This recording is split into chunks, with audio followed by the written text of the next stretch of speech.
So, thank you for being here. It's my pleasure to present a panel, to moderate a panel on social performance. After all the discussions we had during the two first panels, I saw that many of you had questions on social performance. So now it's the time, I think, where these questions will be answered. I won't make a presentation because we are running out of time, so I'm inviting directly Anton to start his presentation. Anton is a research manager at the Institute of Development Studies, University of Sussex, and a member of the Vulnerability and Poverty Reduction Team. His work combines a practical focus on improving the effectiveness of organizations in their service delivery, particularly in microfinance and social business. Anton is also founder of and was for 5 years director of the Impact Consortium, which supports and promotes the increased effectiveness of microfinance organizations in achieving their social goals through the management of social performance. So, Anton, the floor is yours.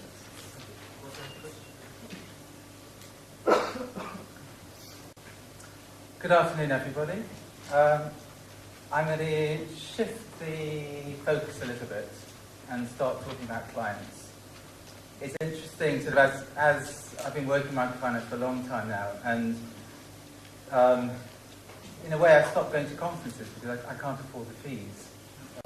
And we've moved very much away from talking about clients and talking about institutions and investments. So I want to start with a story. This was actually my experience which really got me interested in microfinance. I was working for an international development organisation in Kenya. It was very much poverty focused. It worked in a rural, arid area, focused on forming groups of poor women, discussing their problems, discussing their issues. And I went with one of the field workers out into the rural area, and there's been a drought for 3 rains. So a year and a half the rains have failed. People were starving, literally. People were leaving the area, livestock were dying, and we spent the meeting, it was in the afternoon, talking about how bad the situation was. And during the meeting, some of the women actually started falling asleep, and they were really embarrassed, and they said, look, we're sorry, we haven't eaten today. That's why we're falling asleep. We're not being rude. At the end of the meeting, the women started reaching into their clothes and taking out money.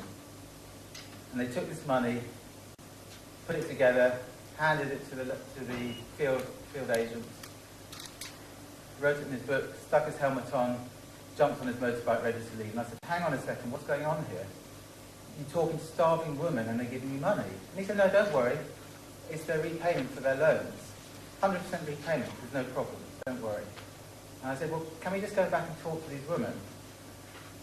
So we went back and we spoke to them, and I said, how are you able to pay money to the loan officer when you're starving? And they said, well, if we don't repay, we're not going to get another loan. It's our loan. We have to, and there's a shame if we don't pay. We have to pay. So I said, how are you repaying this loan? And they said, well, we clubbed together this morning and we sold a chicken. And that's the power of microfinance. Starving people will sell food to repay their loan. And it's one of the fundamentals, if you're thinking about microfinance and what are we about, this is a double bottom line business, as we say. We make money, but it's supposed to be doing good. So as a minimum, we should be doing no harm. And fundamental, we shouldn't just think about that people repay.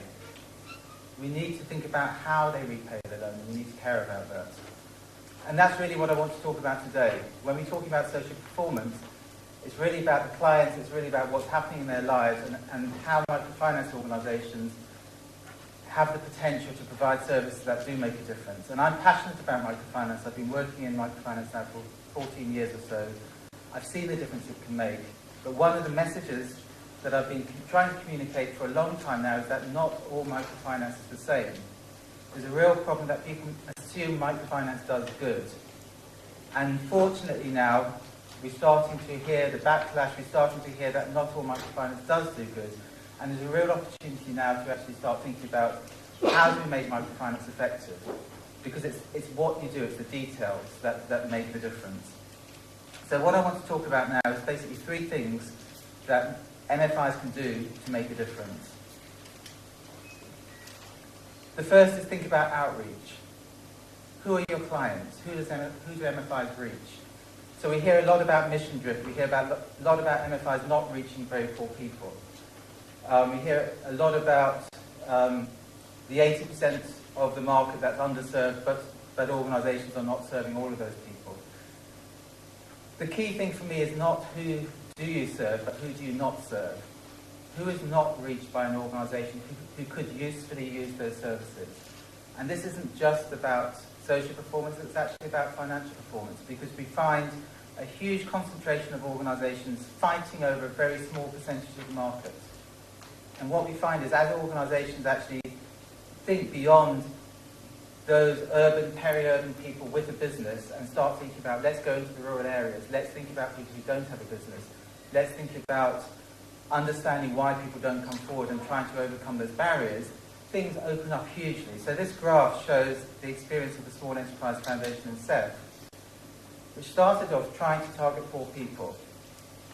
And basically, if you look at the yellow graph, this is their outreach by tercile. So 3 equal levels of poverty. And you see that in the poorest third of the population, they were reaching 10%.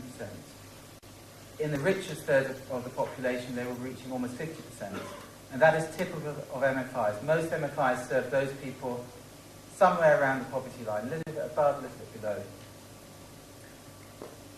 When they took some active steps to try to improve their outreach by trying to target poor people, by saying we're going to work with people without a business as well as those with a business, making a few adjustments. There were not huge differences between their first program and their second program, which is the blue, is the pink graph.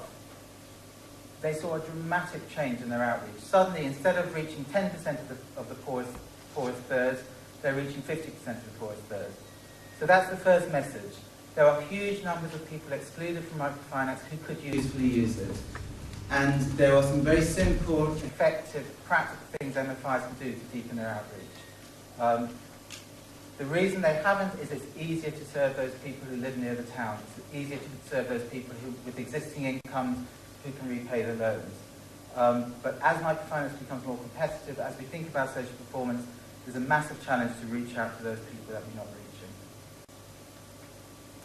I didn't look at the time at the beginning, but somebody will tell me, I'm sure. My second point is to think about what is microfinance.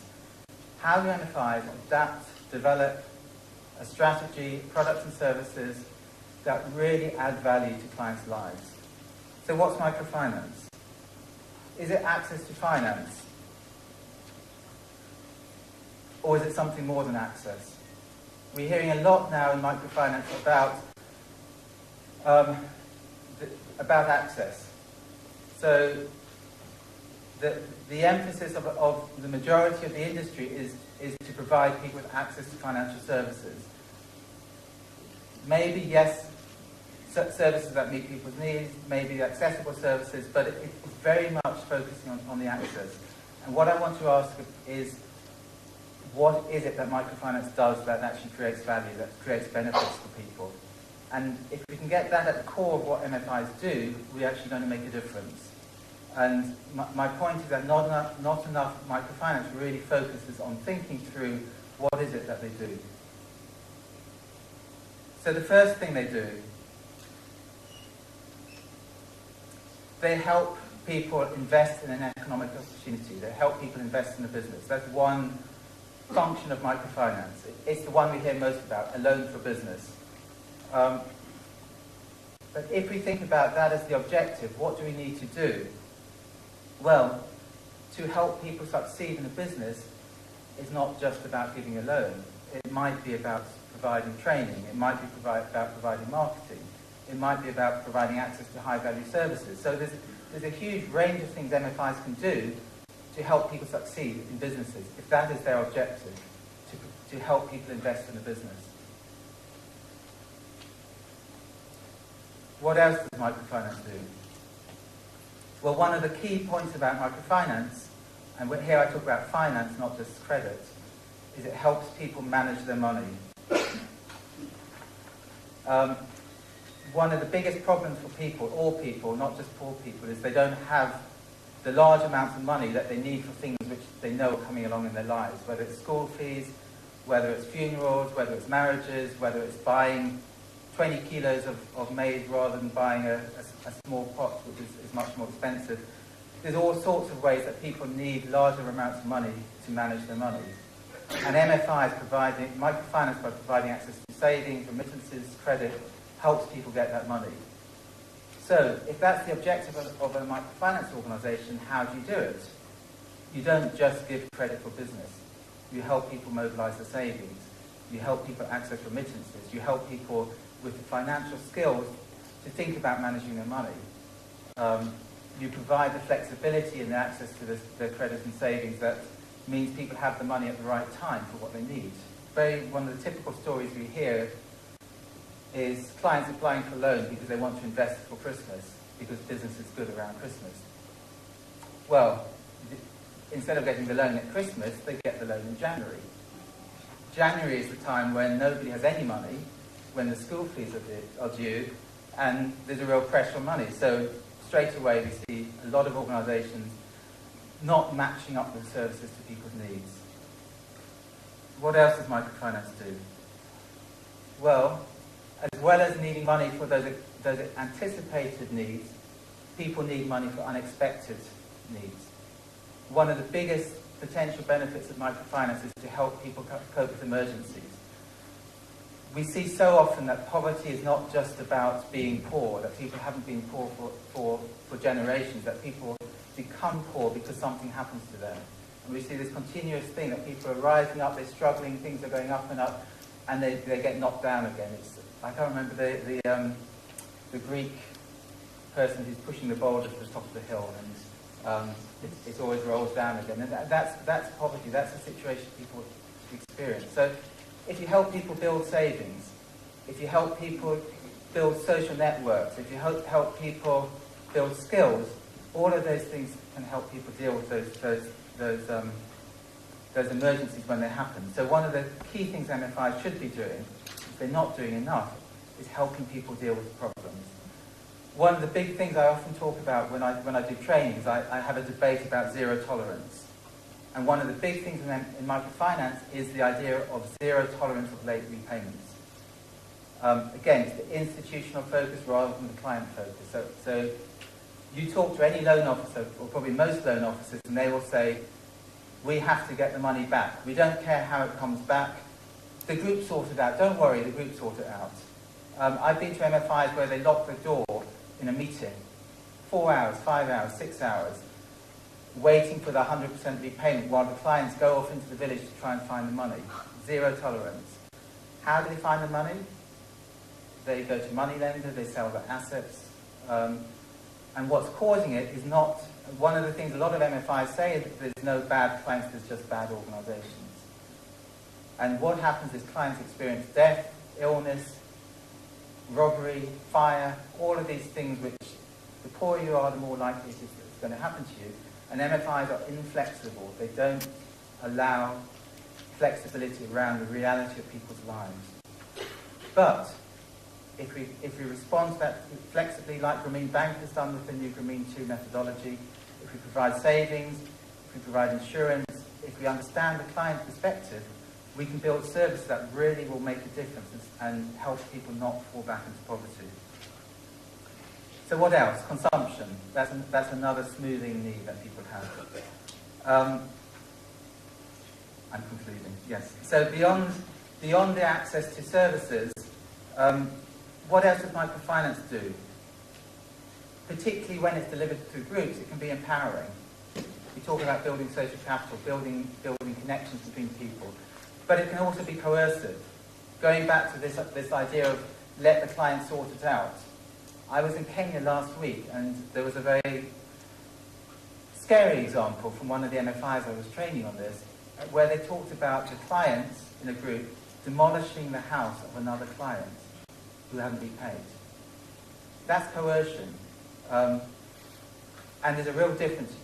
MFIs, through their work, through their loan officers, can either build a group that is strong, is supportive, will help people in time of problems, or can be coercive. And again, it's something practical MFIs can do.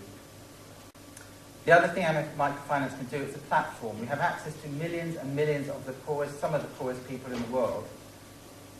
Through that access, you can deliver other services, whether it's health, whether it's education, whether it's access to all sorts of other services, through partnerships or through integration. But there's an opportunity to do much more through microfinance. So, final slide. For me, social performance management is about doing what you say and doing it well. It's about recognizing there's more people that can be reached. It's recognizing that you need to think through your objectives and your strategy to achieve that, and you need to manage that. It's about the systems of your organization to manage that.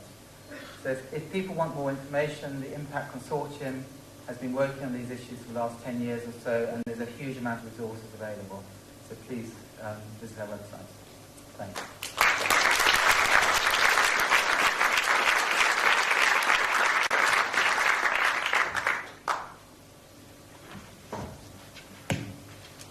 Thank you, Anton. So now we are shifting from the client level to the institutional level, and this level will be presented by Tanmay. Tanmay Chetan is a co-founder and managing partner of Agora Microfinance Partners. He has over 12 years experience in microfinance in various roles. He was team leader for waiting and advisory services with Amcrim, a specialized waiting company for microfinance. During 2003 and 2007, he served as the first CEO of IMK, a Cambodian MFI. Thanks, Margaret. I think I'll start by an incident that happened a few years back when I was in Cambodia running a microfinance institution. The MFI was owned by a European non-profit, and a group of journalists was coming mostly from Ireland, but also from other parts of Europe, to see what the whole thing was about. And for some reason, partly because of our shareholders, it was a very important visit for us, because our shareholders would probably use it for their fundraising back here.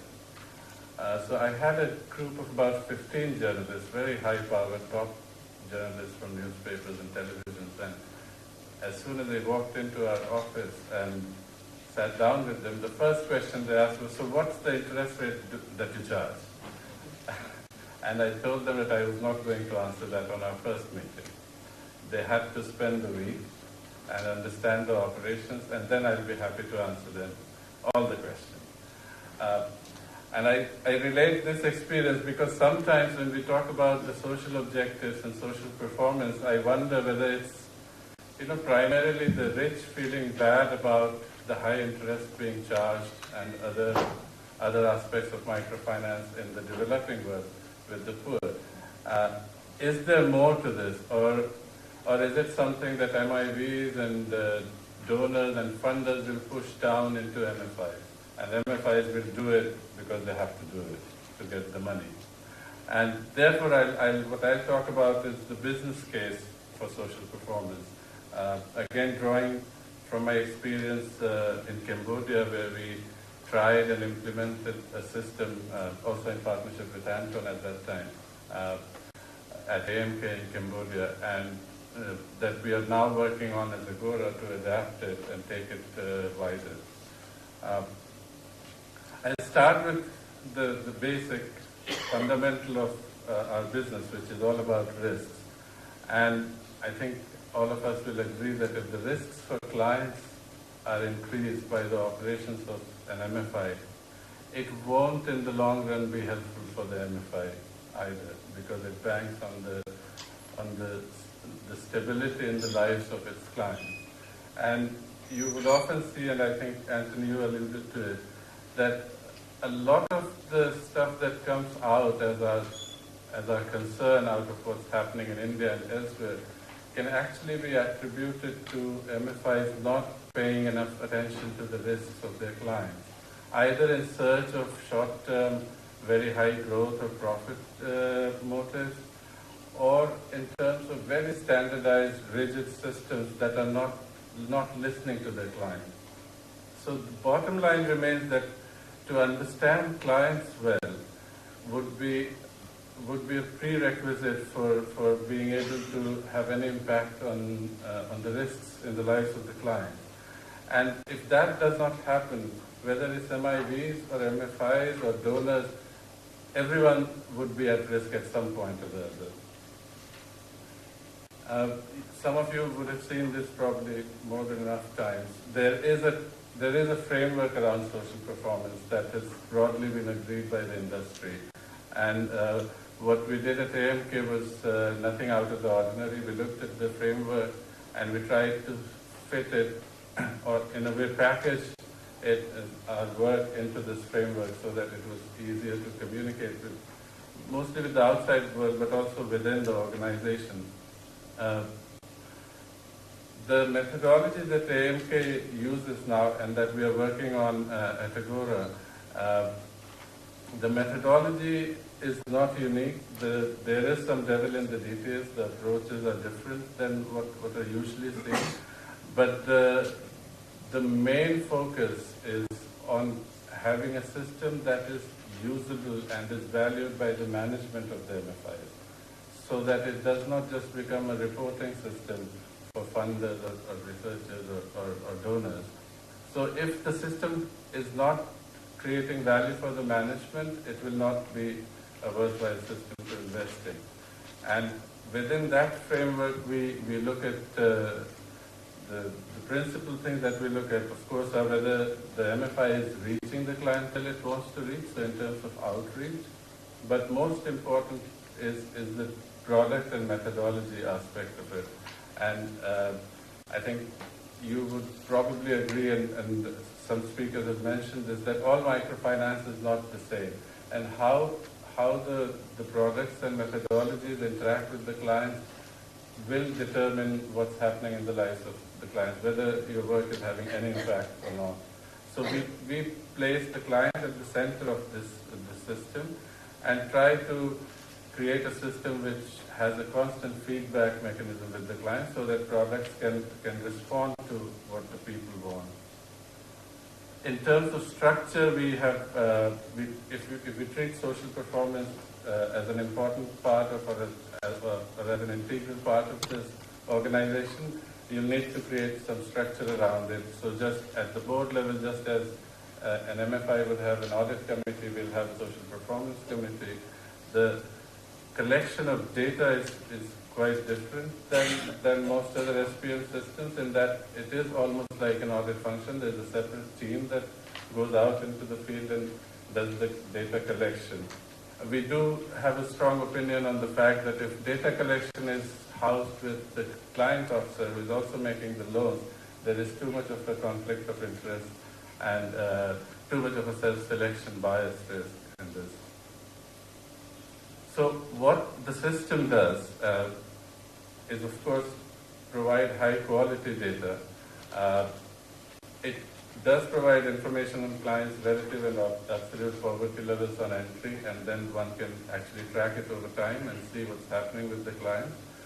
But it is a much more comprehensive system, and it, alongside providing information on whether the clients are poor and whether they're improving, there's a lot of customer, what would in any other normal industry be a customer relations function, which provides information on client satisfaction, multiple loans, indebtedness, cash flow patterns, overall client profiling, and so on. All of this comes out from one survey that is conducted with a sample of clients. And all of this feeds into the product design, the methodology adaptation that takes place within the institution. So in this way, the organization is actually able to use the data coming back for its own internal improvement, and it's not really limited to reporting only. We are taking a similar approach at our fund level, where we look at outreach, products, client protection, as the key features also for the MIV. So what we require in our investments is we do not screen MFIs out on the basis of whether they have an SPN system or not. But we do want a written commitment that they will implement the system, which will provide all this information before we make a commitment to invest. So that's the key difference in a way in our investment philosophy. We are not asking them for data or reports. We are asking for a commitment to work on this and make it a part of the management system. I think I was the first one who finished before time. So it's a collaborative. Thank you.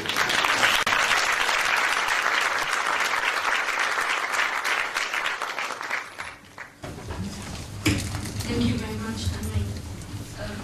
Now, Mark Laby will speak about how microfinance investment vehicles are dealing with social performance. Mark Laby is an associate professor at the Wahoke Business School of the University of Mons, where he teaches organization studies and management. He is one of the co-founders and co-directors of the Center for European Research in Microfinance, based in Mons and Brussels. His current research focuses on corporate governance issues in microfinance. Well, good evening to all, and well, first of all, thanks to the students for inviting us. It's always comforting when students invite professors. Claude Lévi-Strauss, which is, as you may know, a Brussels-born French famous anthropologist. Fortunately for him, he was not economist. Once said that a scientist is someone who is providing interesting questions and certainly not answers. And when preparing this speech for this conference and coordinating with the other people, I thought that could maybe be to some extent the input I could do tonight. As it has been said by many of the speakers today, we can define the MIV sectors as young, fast-growing, very dynamic, and immature. When I say mature, like many young, fast-growing things in life, there is a lot of lack of maturity, lack of transparency, and many issues still with this industry. And I think it is our duty as academics to say it every time we can, so that people can put the focus where it is. Just to summarize some of the items that have been said so far very rapidly, yes, there has been a huge development. And as it has been said, the amount which is already under management by microfinance investment vehicles is quite large. We could discuss the exact figures, but it is growing fast, and there are quite a few players. The first study, which was done in 2004 on those type of vehicles, at that time the survey was mentioning 43 in 2004 MIV, and now depending on the studies you look at, I mean, we're talking about over 100 MIVs probably around the world, managing, as it has been said, somewhere, depending on what you take into account, $5, $6, and $9 billion. So it is indeed a fast-growing industry. It's also, and it is not said enough, an industry which is socially responsible driven. And when I say socially responsible driven, don't get me wrong. I'm not saying that most of the capital which is there is coming from socially responsible investment. When you look at the data and you really try to disaggregate the data, you find out that most of the money which is in this field is still coming from the donor world, one way or another. So there is a lot of donor money in this world, one way or another, different ways of having this money. But nevertheless, I would say the philosophy of that money is indeed socially responsible investment type of philosophy for that money. Now, next to this, and as it has been briefly mentioned, equity is gaining ground. And on the equity side, indeed, there are different type of players. But among those players, in the last 5 years, probably even less than that, in the last 5 years, some new players have been emerging. They don't represent much so far in terms of amount of money, but they do represent a very dynamic share of that industry, and they indeed are there for the money. And they exist. I mean, they're small, but dynamic, and they exist. So it should be noticed. Now, for a technical point, and it's a technical point, I don't want to go in detail because we don't have time, but it is an interesting issue. It's not very clear yet to which extent MIVs and microfinance investments do represent a class of assets or not, and specifically a class of assets which is different from regular socially responsible investment. I mean, I don't want to go into details for this, but those for you who are interested in finance, there is a major issue there because it has quite a bit of influence on different topics for research. And last but not least, and that has to do with my description, I should say, of saying it's an immature market, is that this market is first very narrow.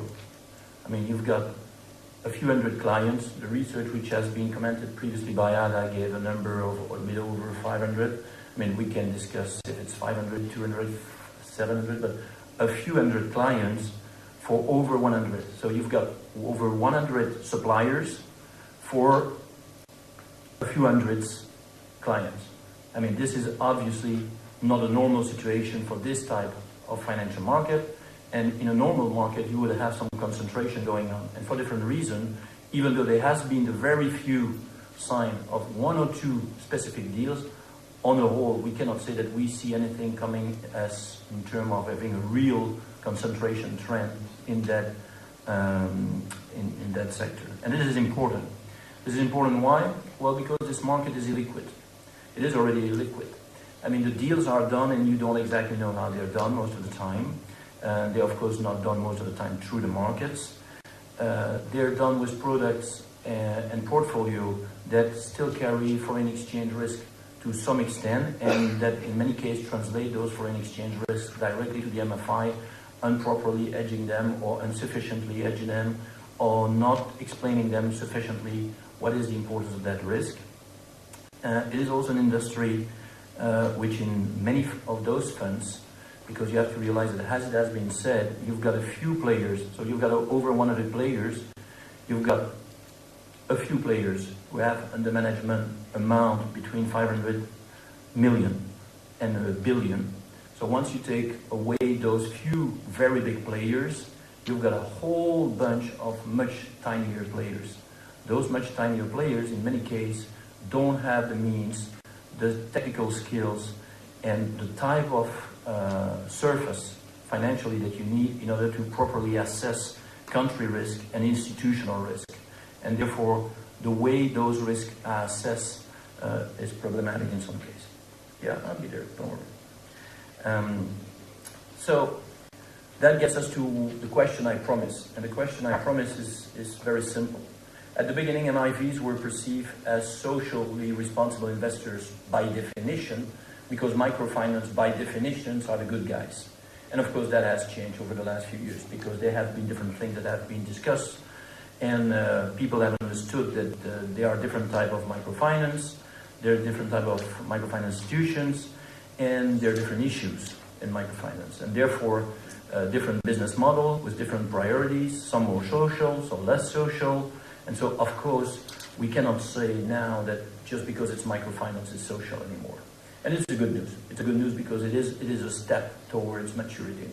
And so the question is, how can we make sure that MIVs and investment are really socially responsible investment? It's a very simple question, but very fundamental. Because we take for granted, and in most of the speech even tonight, we take for granted that we just need to have microfinance institution being socially responsible so that our investment in MIVs would be socially responsible. But that's not right. I mean, that is not a good assertion. In fact, what we face is what's called a double agency problem, because the issue is that we have a socially responsible investors, which has a structure of preference, who invest in an MIV with this double or triple bottom line in mind. And then the MIV is itself going to use that money in order to invest or to lend or to make a guarantee for MFI. And therefore, what we really want to know is not only if the MFI are socially responsible, but also if the MIVs are socially responsible. And I think it's a whole field for discussion, for debate, and for research. Among these debates, there are at least three things which needs to be tackled. And that complements, of course, many of the things that have been said today by the previous speakers. First, what do we call social for an MIV?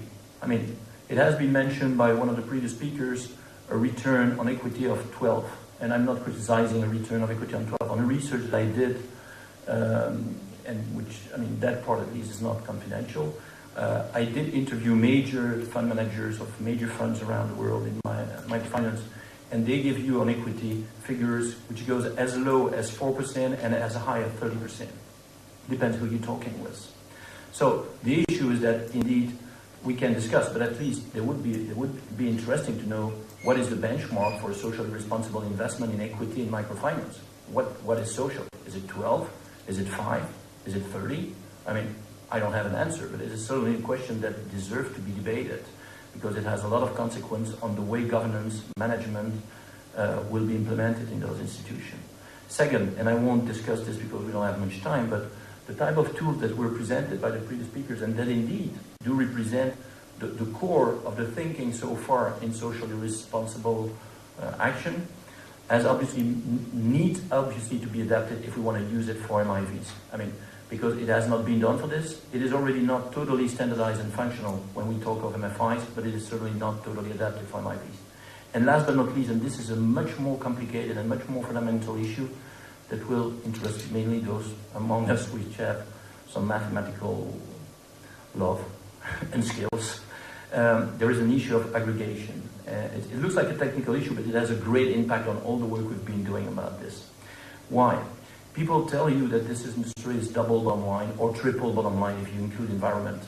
That is to say that you're supposed to be taking simultaneously 2 or 3 types of criteria in consideration. But when you observe the way the funds work, that's not what is happening. What is happening is that people are first making a decision based on the financial result under the constraint of social or environmental thing.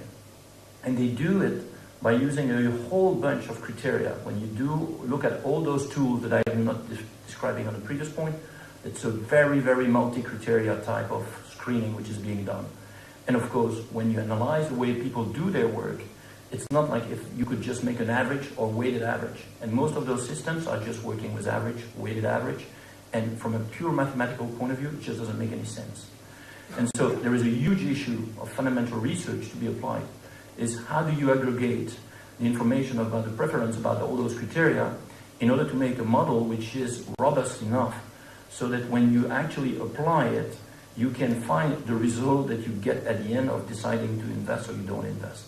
And I mean, there are some research. I mean, at CERMI we have one project on this, for example, and we have some project on other stuff. I mean, that's the only point. We're not here to make, I mean, the story of what we're doing, but that's one of the things we're trying to research. And believe me, it is far from finished first, and it's far from being robust yet. And the only thing that this means is that there are plenty of questions to be asked. So we should not forget what Lévi-Strauss was saying. Thank you.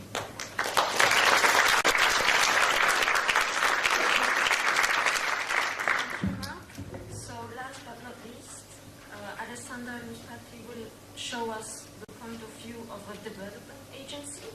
Alessandra Lustrati is the microfinance focal point of the European Commission's Development Cooperation Office, Europe Aid, since 2008.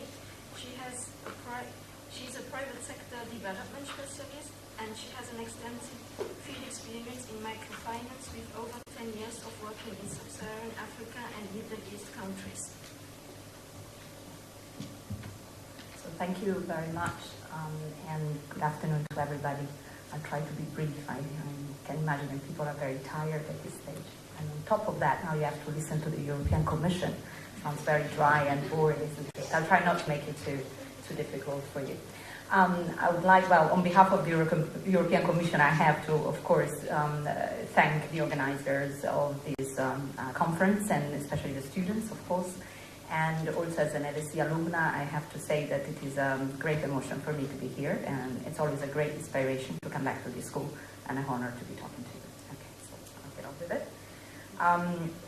Basically, I've been asked, yes, to give the angle of what a development donor thinks about social performance for microfinance, and even a little bit more broadly than that, whether we do try to link microfinance to broader issues of impact. So towards the end of the presentation, I will touch on that as well, which is a very controversial issue, as you know very well.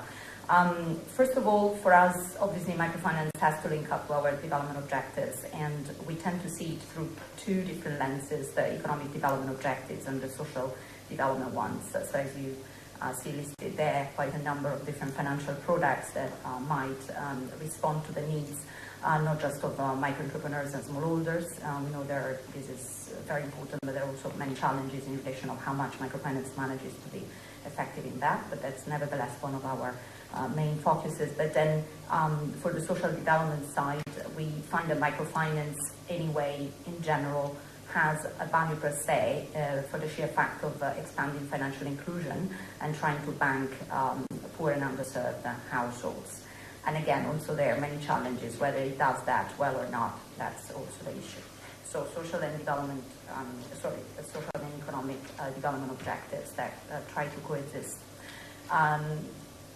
I just have this very kind of basic diagram just to show that the European Commission actually works on much broader issues of access to finance, very much linked to our work in private sector development, but then we try to always see to what extent microfinance in particular can also be a tool for supporting activities that can, in the end, increase the level of income and also the potential for employment generation in areas, in targeted areas of development interventions.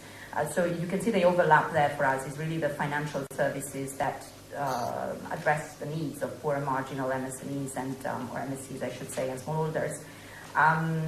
But then, of course, we do, as I said earlier on, also consider very important the rest of microfinance, which somehow seems to be growing more and more, which is the agenda of financial inclusion for households. Just to give you a quick overview of how much and how the EC is actually engaged in the microfinance sector. We have a current portfolio of approximately 200 million euros. These are the ongoing projects data that last December. About 200 projects, of course, of different sizes and different features across more than 80 countries in different continents, as you can see. The funding levels is quite interesting because, you probably know, most of you know that in the microfinance sector, we talk about micro level to mean the level of MFIs. Private sector development, you would think about the firm or the enterprise for micro level, but MFI level is micro level in microfinance funding. So most of our interventions actually are focused on really trying to help directly MFIs in building their capacities. We'll see that a little bit more in detail in a minute. And in fact, for the moment, we are working much less at the meso and macro level. The meso level is the level of the financial infrastructure, for those of you who might not know, and the macro level is the legal regulatory framework and also the supervisory abilities in a country. We do much more work at meso and macro level in our broader programs of private sector development. But for microfinance, we're really sort of still a little bit behind working at very much at the micro level. Of course, I've already, maybe I can actually accelerate by going directly to a bit more explanation on where we focus. Again, I was saying, is really capacity building. Basically, the type of funding that we provide, it's funding, not financing, so that's already quite a big difference. It's basically grant funding. It focuses, it's almost never really used for providing for liquidity, and it's basically just paying for technical assistance, but very local embedded technical assistance to build the capacity of local organizations and of course also the clients. So the capacity building of microfinance programs that you can see here, the different levels, wants to really strengthen the financial institutions themselves. It wants to support infrastructure that will support better MFIs, and including the providers and different bodies like credit bureaus, collateral registers, etc. And the macro level, as I say, the legal and regulatory and supervisory environment.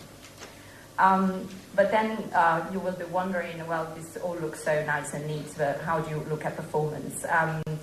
Just for the sake of transparency, I have to tell you what's really written in our internal guidelines. How do we basically try to encourage performance measurement of our programs? How do we monitor them? How we evaluate them? And actually, in the guidelines of the EC published in 2008, funnily enough, there is only financial performance indicators. Yeah, so I can see sort of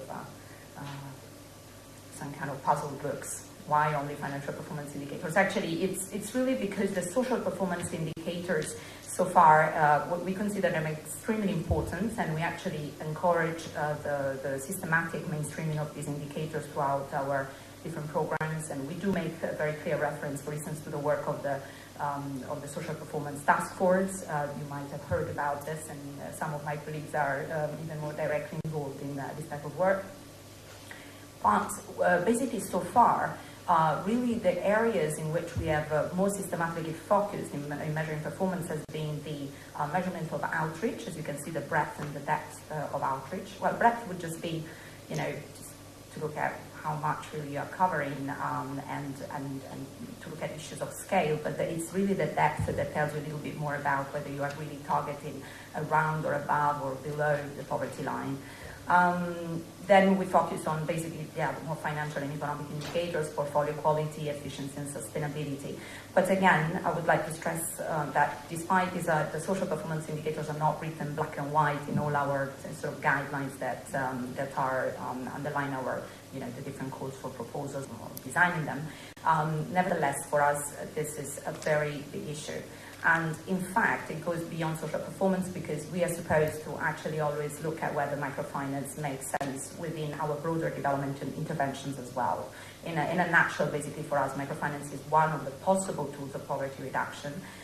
We do consider it very important, but we do not take for granted that it always works for the best. So this is why we try to do the work on social performance and beyond the kind of trying to link to the issues of impact through a more systematic work of quality management, project design, even training of our own staff and of our partners in these issues. But then more practically, you would be wondering in our sort of process of designing programs, of selecting different institutions and or organizations for support, how is it that you can really sort of try to encourage more focus on social performance?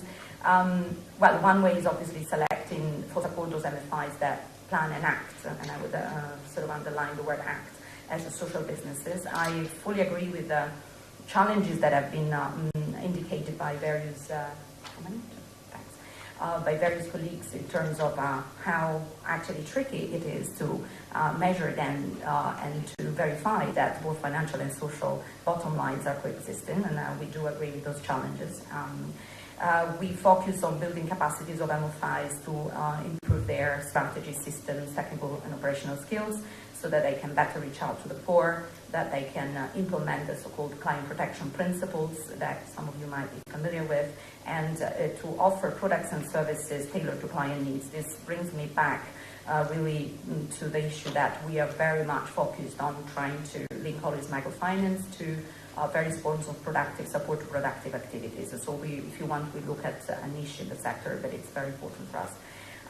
We also think that creating a more conducive environment for socially sustainable MFIs working at macro and meso levels is extremely important. And one of the panelists in the previous panel on commercialization was actually indicating how sometimes the legal and regulatory environment is not conducive for MFIs, for investment in MFIs, and there are also issues of social performance linked to that. And then, of course, and I stress it again, the very important level for us of supporting clients directly. But here we have to be very realistic. MFIs cannot do the whole job. They are an extremely important part of the picture for us, and that's why we try to see how their services combine with the services of other types of stakeholders on the ground. And I'm thinking here about business development service providers, different business intermediaries, community-based organizations and different training centers, but especially local bodies that can really be useful for clients to improve their ability to then use actually the financial services better. So as a really few points of conclusion, but I'll be happy to respond to questions later, if any. Is then social performance enough for us, or are we looking also at broader issues of impact? We are accountable, and I have to really state it very clearly here to the European Parliament, but first of all to the EU citizens for the way we use development money. And we really feel that if we support microfinance the way we do it at any level that I've mentioned before, it has to be very carefully scrutinized to see whether down the line those financial products and services are making any real difference for the people on the ground. Let's say that we of course support the social performance indicators and the management processes. But then going beyond that, as you've seen, the very useful diagram that has been shown earlier on that showed that there is a difficulty in causal link between the social performance management process and down the line the impact. It's exactly there that we try to focus our support into those areas of development where we can see that link a little bit more clearly. I'm not saying in any way that we are doing this perfectly, but we try to focus on that. And this is why, basically, to conclude, we see we put most of our investment in microfinance in basically the link between microfinance and non-financial business development services and the broader business enabling environment. So in that area, we find that we can measure more directly whether the combination of these different factors, so that we don't ask microfinance the unfair question of whether on its own it has managed to reach impressive results. But it's the combination of all these factors that for us can possibly make a difference for the people on the ground. And for more information, of course, you're very, very, very welcome to visit also our blog and website. Thank you. Thank you very much.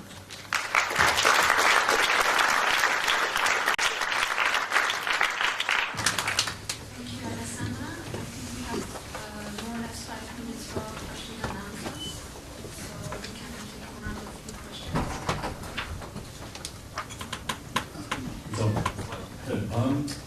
I'm just doing a calculation on a 100 million microfinance fund that charges 2% and 20% performance fee over several years. That's going to be about compounding about $28 million of fees. Do you think it's socially responsible, or should there be some sort of cap?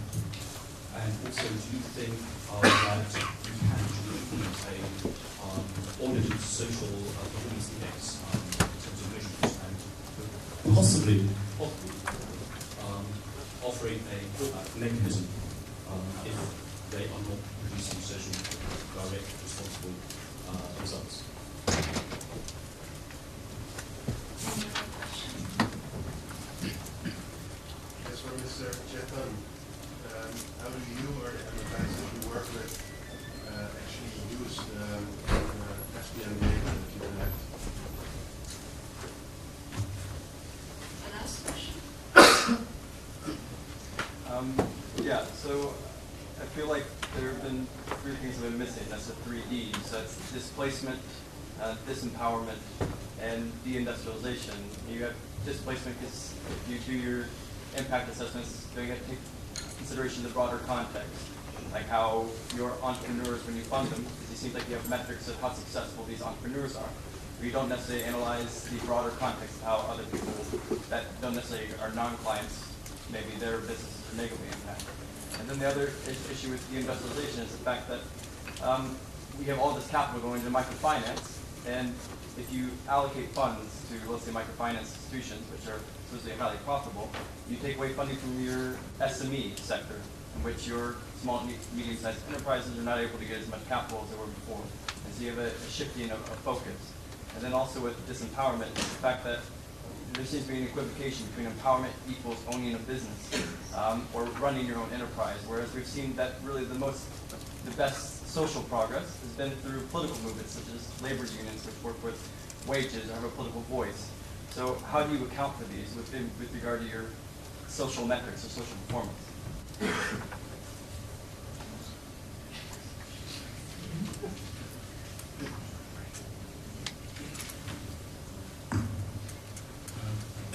To the first question, I can speak broadly about us as an MIB and not so much about the industry.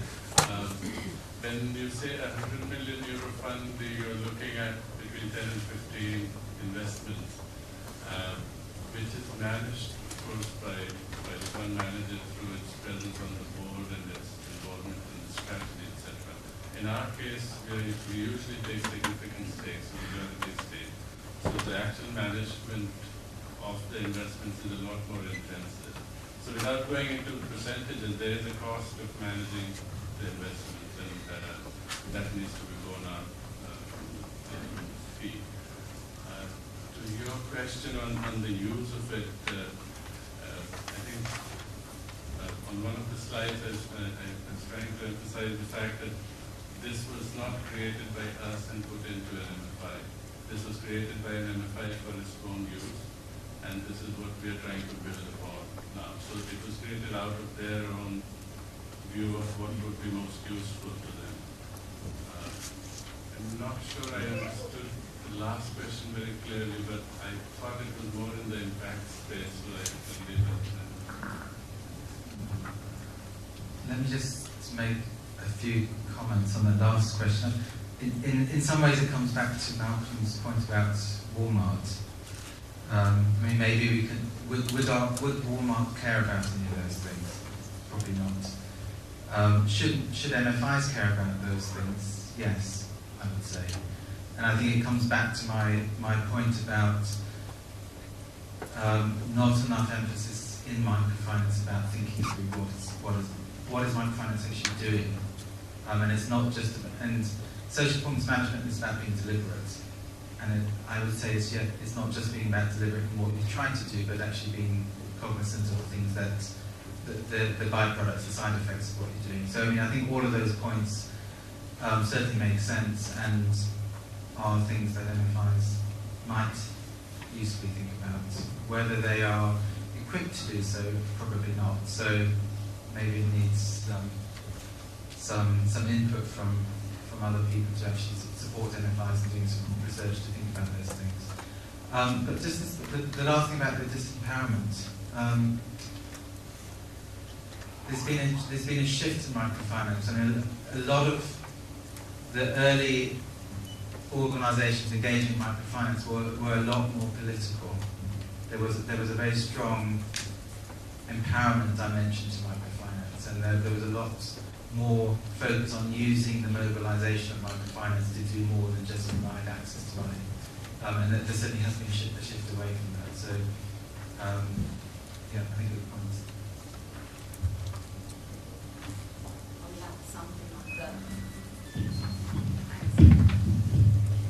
add something on the 3Ds because that was very catchy. Everybody liked it. I'm not sure that I can really reply point by point sufficiently well, but I think the questions that you're asking really relate to the fact that microfinance, as we see, is really one tool for poverty reduction, possibly one of the possible ways of complementing other forms of support in a development strategy. So I think you are taking quite a broad look at development challenges, if you want. So in particular on the disempowerment and the fact that we seem to be taking for granted that everybody should be an entrepreneur and only if you're entrepreneurial empowered. Well, I agree with you, not all clients of MFIs are entrepreneurs, that's one thing, and even if it's true that, what I was presenting, of course, was focusing on what we do in particular with microfinance linked to enterprise development, on one side you have to think that anyway generating sort of, or a thriving local economy also creates more employment, so you might not be an entrepreneur, you might be an employee of an enterprise. But then it's also in itself the type of dynamics that are created locally by more self-sufficiency, I think are also in themselves a form of self-empowerment or empowerment. But then all the other things that you're referring to, like the role of trade unions, or the role of the organized civil society, these are all things that are absolutely in our thoughts and in our programs as well. And we have actually quite a lot of intervention that try to support these other areas. And of course, I agree with you that it should be done in a very sort of complementary manner. Not quite sure about the issue of the displacement and the industrialization, because in the end, when at least from a development donor point of view, I can only talk from that angle. When you decide to allocate some funding to microfinance, that doesn't mean that there's always going to be an opportunity cost of kind of allocating it there rather than somewhere else. That's I mean, I cannot deny that, but we believe that we invest in that particular area because it has a complementarity and a good combined effect with other forms of support. But for other areas, for instance, of the economy, you mentioned SMEs, of course, SME development is extremely important. We go into broader issues of private sector development there, and I can assure you that the way we try to work with governments and private sector partners and non-profit partners, so the kind of three main areas of our partners in developing countries, that we try to sit together and see what is really needed based on an analysis of the market and the institutions, and where is it that we can put our contribution. This needs to be done in coordination with many other donors, but I don't want to talk only about donors, and about all the other development stakeholders, and you seem to know very well how complex this is. Thank you. Let me add two tiny comments, one for this gentleman and one for you. Well, maybe first for you. I think that one assumption that you're making is maybe a little bit fast about the fact that it's taking away money from SME. The reason why is that one of the reasons why microfinance has developed so much is also because it has a business model that worked. I mean, we can say what we want about the fact that we get for our money, that whatever, but at least we knew how to build an institution and they were providing some sort of result. Many people would like to do much more SMEs finance, and it's a tough job. It's even a tough job in Europe, and it's even a tougher job in many developing countries. So it's not like if we were taking direct money from one side to another side. The issue is that when you want to provide money to small businesses, let's say that we have made some step forward in understanding how you can do it through social pressure in microfinance, and it's not that clear that the same type of step has been done in SME. Many institutions who have tried to do both have had, for different reasons, of strategy, of cost, of whatever, have experienced after some time the difficulty to adjust their skill and knowledge for SME. So the idea that there is a trade-off like this is probably a little bit oversimplistic, but I understand your point. I mean, it's not to say that there is not an issue there to be treated. It's just the only point I am contesting, so to say, is the trade-off, like taking away from something. It's not taking it away. It's just using it. It's a little bit like the same with rural finance. If people knew exactly how to do perfectly well rural finance, it would be much more developed than this. And one of the reasons why it's not done is because we don't have business model totally satisfying for this. So, and for the gentleman over there, I mean, I think I've proved myself as being critical, so I don't need to do it again. But nevertheless, I think there you're a bit wrong in the way you look at it, because I think that for an MIV, being socially responsible might take very different type of profile depending on the context in which you are. If you go, and that was my point about, for example, the country risk assessment. If you go in a country where no one wants to go, if you're financing people who are financing rural development, I was saying, if you are really financing people who are going into SMEs, which is higher risk in terms, I mean, there are different things that you can be doing which may make you relatively socially responsible investor, and that may vary quite a bit between the context. So I have no idea how we can make sure that MIV is socially responsible investment, but I'm pretty much sure before we actually have made a step forward into this, that we're not going to get one answer saying it is by matching those 2 or 3 criteria, whatever it would be. And so I think that we have to adjust to the idea that it's going to be more complex than that and diverse, because what is being socially responsible in one case is being greedy in another one, and with the same behavior, depending where you are, at which time, who you finance, which moment in the cycle of the financing of the company, guarantee made, foreign exchange risk, you name it. There are so many things influencing this. So, I mean, without giving names, because I don't want to give names, but I mean, in some case, discussing with some specific company, I've been saying, look at those 2 deals, this one, and they're the same type of deals, and one may seem very criticable, and the other one perfectly understandable, even though they look at first sight from a database point of view, the exact same type of deals. So certainly some room also for qualitative and quantitative analysis there. Okay, we don't have time anymore for other questions, so keep them for the break afterwards. And thank you very much for your attention.